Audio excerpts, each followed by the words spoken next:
జాతీయ నాయకన్ పవన్ సార్. ఇంతకీ ఆ మాట ఎవరన్నారు అనుకుంటున్నారు? పూర్తి డీటెయిల్స్ చెప్తా. ఇంతకీ జాతీయ నాయకన్ పవన్ సార్ అనగానే మరి పవన్ కళ్యాణ్ గారు కూడా ఊరుకుంటారా? ఊరుకోరు కదా.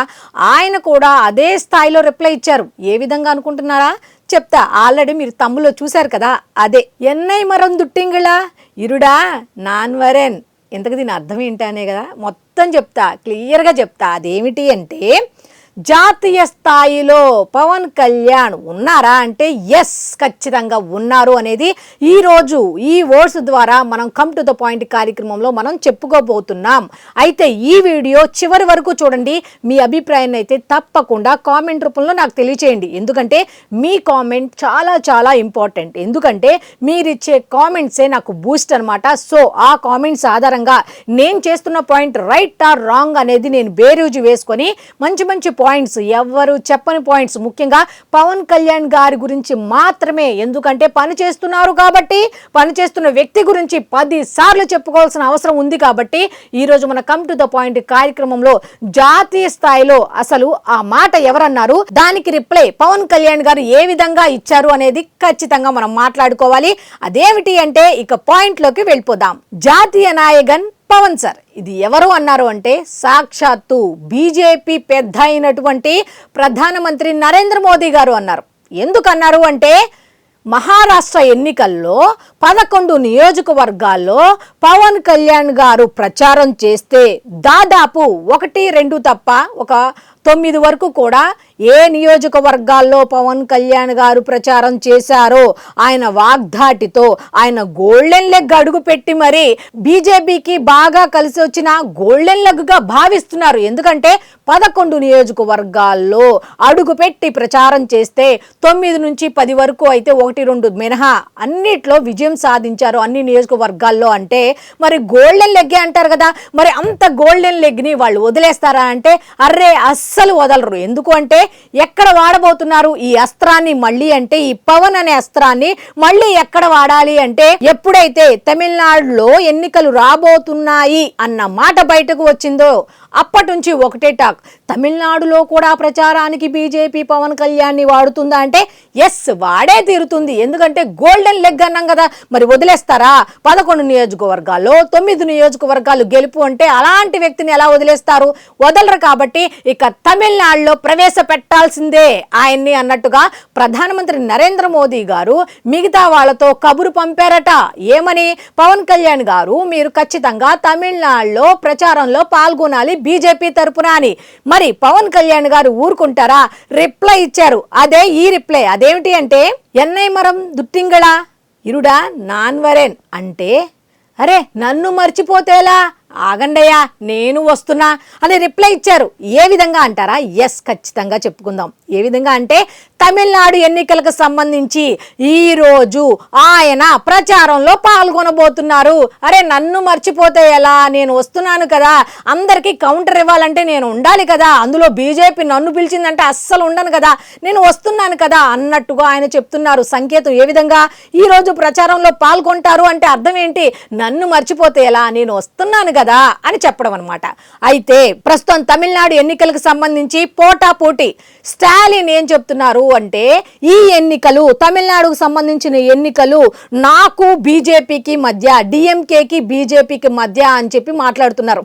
అయితే టీవీకే పార్టీ అధ్యక్షులు, తమిళనాడులో పోటీ చేస్తున్నటువంటి ఇంకొక పార్టీ అధ్యక్షులైనటువంటి విజయ్, ఆయనకు ఏం చెప్తున్నారు?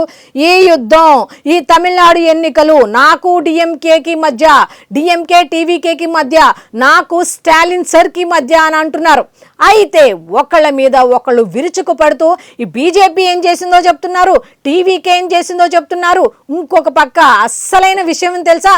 ఉదయనిధి స్టాలిన్ డిఎంకే ఉప ముఖ్యమంత్రి గారు అయితే ఒక మాట అనేసారండోయ్. ఆ మాట ఏమిటో తెలుసా? అసలు సినిమాకి సంబంధించిన వాళ్ళు ఎవరు కూడా రాజకీయాల్లో పనికిరారు అనే మాట అనేసారు. వాస్తవంగా పాపం పక్క రాష్ట్రం దెబ్బ బాగా తగిలే ఉంది. కాకపోతే ఏదో ఒకటి ప్రచారం చేయాలన్న ఉద్దేశంతో టీవీకే అధ్యక్షులు విజయ్ మీద ఒక అస్త్రాన్ని విసిరేశారు. మరి అస్త్రాన్ని విజయ్ ఏమని సంధించాడు? మీకు ఒక విషయం తెలుసా, ఎన్నికలప్పుడు మీరు ప్రజల్లోకి వెళ్తారు, మేము సినిమాలు చేస్తూ కంటిన్యూగా ప్రజల దగ్గరే ఉంటాం, ప్రజల కోసమే పని చేస్తాం అన్నట్టుగా కౌంటర్ ఇచ్చారు. మరి ఇటువంటి సందర్భంలో బీజేపీకి పక్కన పెట్టేసేయండి, మీకు మాకు మధ్యలో యుద్ధం అంటూ టీవీకే విజయ్ అంటుంటే, అసలు బీజేపీకి నాకు మధ్య యుద్ధం, డిఎంకేకి మధ్య యుద్ధం, అసలు నువ్వే పక్కకి వెళ్ళిపో అంటూ ఒక పక్క స్టాలిన్ అంటున్నారు. మొత్తానికి ఒక ట్రయాంగిల్ స్టోరీ లాగా బీజేపీకి, అలాగే టీవీకే విజయ్కి, అలాగే డిఎంకే స్టాలిన్ కి మధ్య యుద్ధం జరుగుతుంటే మధ్యలో ఒక సునామీ వస్తోంది. ఏమిటి అంటే బీజేపీ తరపున ప్రచారంలోకి ఈ సునామీని దింపుతున్నారు. అయితే మాటల పుట్ట అయినటువంటి మాటలు అంటే ముఖ్యంగా ప్రసంగంలో తనకు ధీటుగా మాట్లాడేటువంటి పవన్ కళ్యాణ్ గారిని ప్రధానమంత్రి నరేంద్ర మోదీ గారు సహాయ సహకారాలు కోరారు అంటే పవన్ కళ్యాణ్ మాట చాతుర్యం ఏ విధంగా ఉంటుంది, అలాగే తమిళనాడులో ఉన్నటువంటి పవన్ అభిమానులను కూడా అట్రాక్ట్ చేసుకోవటానికి ఇది ఒక ఆయుధమా అంటే ఎస్, ఆయుధం అనే చెప్పొచ్చు. ఎందుకంటే తమిళనాడులో కూడా పవన్ కళ్యాణ్ ఫ్యాన్స్ ఉన్నారు, మన తెలుగు అభిమానులు ఉన్నారు, మన తెలుగు వారు కూడా తమిళనాడులో ఉన్నారు. కాబట్టి వాళ్ళని ఈ విధంగా అట్రాక్ట్ చేసుకోవడానికి పవన్ కళ్యాణ్ ని వాడుతున్నారా అంటే అందరూ చెప్పే మాట ఎస్ అనే చెప్పొచ్చు. ఎవరైనా అక్కడ ప్రచారం చేస్తున్నారు అంటే ఎవరైనా సరే లాభం కోసమే కదా ప్రచారం అనేది నిర్వహించేది, ఊరికే ఎవరు నిర్వహించరు. కాబట్టి పవన్ కళ్యాణ్ ని ఒక గోల్డెన్ లెగ్గులా భావిస్తూనే ప్రచారంలో కూడా అక్కడ ఉన్నటువంటి తెలుగు వారిని అట్రాక్ట్ చేసుకోవడానికి వాడుతున్నారు. మరి పవన్ కళ్యాణ్ గారు ఎందుకు వెళ్తున్నారు అంటే ఒక రకంగా పవన్ కళ్యాణ్ గారి ఇంటెన్సిటీ కూడా ఏమిటి అంటే తమిళనాడులో కూడా ఖచ్చితంగా బీజేపీ వస్తేనే బాగుంటుంది. ఎందుకు అంటే హిందూ దేవాలయాల గురించి, హిందువుల గురించి ఎంత తక్కువ మాట్లాడుతూ ఉంటారు, ఎంత తక్కువగా చేసి మాట్లాడతారు అక్కడ. ఒక్కసారి ఆలోచించండి. సనాతన ధర్మానికి సంబంధించి వైరస్ కు సంబంధించి మాట్లాడారన్నా రెండింటికి రిలేషన్ పెడుతూ మాట్లాడారు. దాన్ని ఖండించిన మొదటి వ్యక్తి ఎవరు అంటే పవన్ కళ్యాణ్ గారే. అదే విధంగా ఒక సుబ్రహ్మణ్య స్వామికి సంబంధించిన ఒక ఇష్యూలో కూడా, టెంపుల్ కి సంబంధించిన ఇష్యూలో కూడా వాళ్ళు ఇదే విధంగా ప్రవర్తించారు. మరి ఇటువంటి వాళ్ళ మీద పవన్ కళ్యాణ్ గారు ఎటువంటి అస్త్రాలు సంధించబోతున్నారు? ఎంతసేపు పవన్ కళ్యాణ్ అక్కడికి వెళ్ళాడు, ఇది చేశాడు, ఇక్కడికి వెళ్ళాడు అని ఏ విధంగా చర్చ జరుగుతుందో అదే విధంగా ఇప్పుడు తమిళనాడులో పవన్ కళ్యాణ్ ఏ అంశాన్ని తీసుకొని మాట్లాడబోతున్నారు? ఎంతసేపు బీజేపీకి ఓటేయండి అని అడగబోతున్నారా? ఆ ఓటు వేసే విధానానికి ఏ విధంగా ఆయన ప్రసంగం ఉండబోతోంది ఏంటి అనే దాని మీద అయితే ఆసక్తిగా చర్చ జరుగుతోంది. మొత్తానికి తమిళనాడులో అడుగు పెట్టబోతున్నారు, ఈ ఎన్నికల ప్రచారంలో పాల్గొనబోతున్నారు బీజేపీ తరపున అనేదైతే ఇప్పుడు సోషల్ మీడియాలో వైరల్ అవుతున్న వార్త.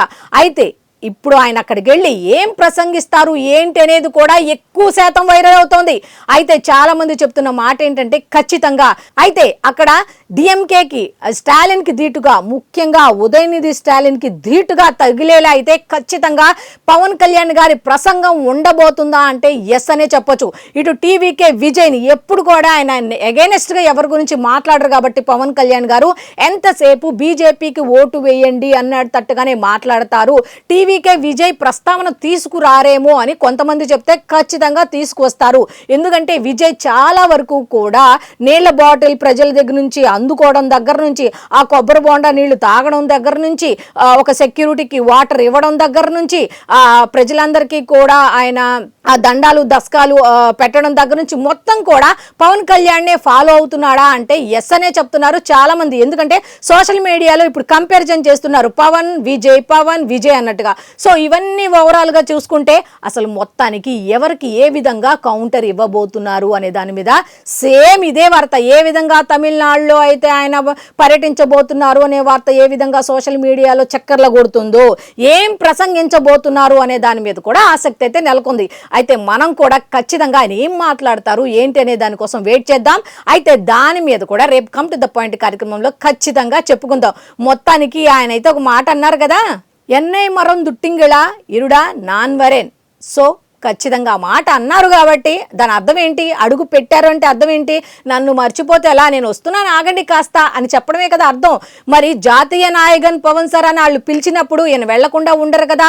వాళ్ళు అడిగిన దానికి ఈయన ఈ విధంగా సమాధానం ఇచ్చారు కాబట్టి ఈ రోజు ఎన్నికల ప్రచారంలో పాల్గొనబోతున్నారు అన్నట్టుగా ఈ థంబ్నెయిల్ ఉద్దేశం అనమాట.